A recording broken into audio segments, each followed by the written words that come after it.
Oke, sekarang kita akan bahas audit kepatuhan dan keamanan. Ini ada beberapa. Yang pertama itu kita harus lakukan perencanaan audit, kemudian pelaksanaan audit, pelaporan hasil audit, dan tindak lanjut. Untuk perencanaan audit, yang pertama itu kita harus tentuin dulu nih ruang lingkup atau area sistem yang akan diaudit, termasuk aset, kemudian jaringan, aplikasi, dan data yang relevan. Setelah itu, baru deh kita bisa menetapkan tujuan audit seperti memastikan kepatuhan terhadap regulasi atau mengidentifikasi kerentanan keamanan. Selanjutnya, identifikasi tim audit memilih auditor yang memiliki keahlian dan sertifikasi yang relevan. Misalnya, Certified Information System Auditor atau CISA. Kemudian ada persiapan dokumen, yaitu akan mengumpulkan dokumen yang diperlukan seperti kebijakan keamanan, prosedur, dan catatan konfigurasi. Setelah perencanaan auditnya sudah oke, masuk ke tahap pelaksanaan audit.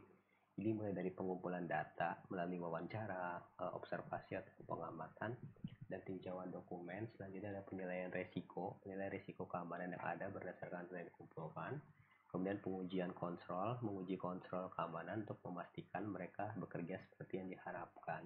Seperti pemindaian kerentanan, pengujian proses, seperti verifikasi kepatuhan terhadap kebijakan. Selanjutnya masuk ke tahap pelaporan hasil audit.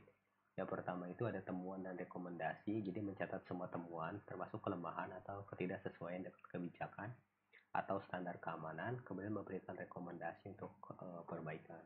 Selanjutnya masuk ke tahap dokumentasi laporan, ya menyusun laporan yang mencakup temuan, rekomendasi dan rencana tindak yang disarankan. Selanjutnya masuk ke tahap presentasi hasil. Nah, untuk menyajikan temuan dan merekomendasikan kepada pemegang kepentingan gitu ya kan. Untuk memastikan pemahaman yang jelas dan mendapatkan dukungan. Kalau misalkan nggak dipresentasiin ya kapan gitu di apa direalisasikan. Selanjutnya tindak lanjut, jadi dari implementasi rekomendasi, misalkan ada rekomendasi gitu selama audit diimplementasikan, kemudian pemantauan berkelanjutan, jadi memantau sistem atau proses, memastikan bahwa perbaikan diterapkan tetap efektif dan tidak ada masalah baru yang muncul. Kemudian re-audit atau audit ulang lagi yang ditetapkan untuk memastikan kepatuhan, berkelanjutan, dan efektivitas kontrol keamanan. Oke.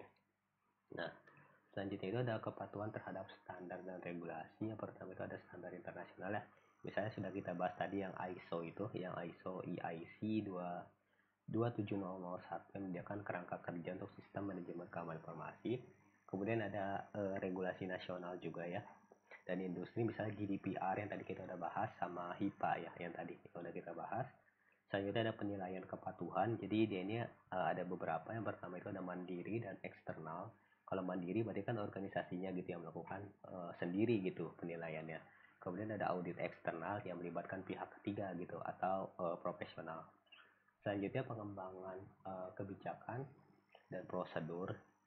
Yang pertama jadi dokumen mendefinisikan pendekatan organisasi terhadap keamanan informasi termasuk tanggung jawab dan tindakan harus diambil. Kemudian prosedur operasional itu berarti prosedur rinci yang menjelaskan bagaimana kebijakan atau implementasi dalam operasi sehari-hari.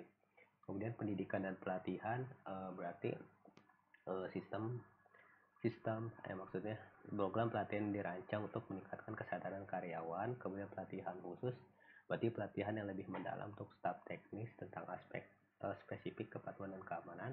Kemudian ada pemantauan dan pelaporan ya kayak begitu. Misalkan kalau pemantauan berarti menggunakan alat atau teknik untuk memantau kepatuhan secara real time. Kemudian kalau pelaporan ya berarti proses pelaporan insiden keamanan ya kan yang mungkin terjadi, misalkan pelanggaran kepatuhan termasuk pelanggaran kepada hukum jika diperlukan.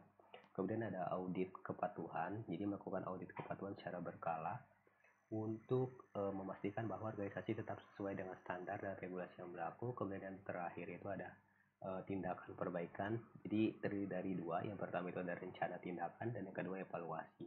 Kalau untuk rencana berarti kan mengembangkan dan melaksanakan rencana tindakan untuk setiap perbaikan. Kalau untuk evaluasi kan berarti menilai seberapa efektif gak sih gitu ya kan tindakan perbaikan yang diambil. Nah, seperti itu.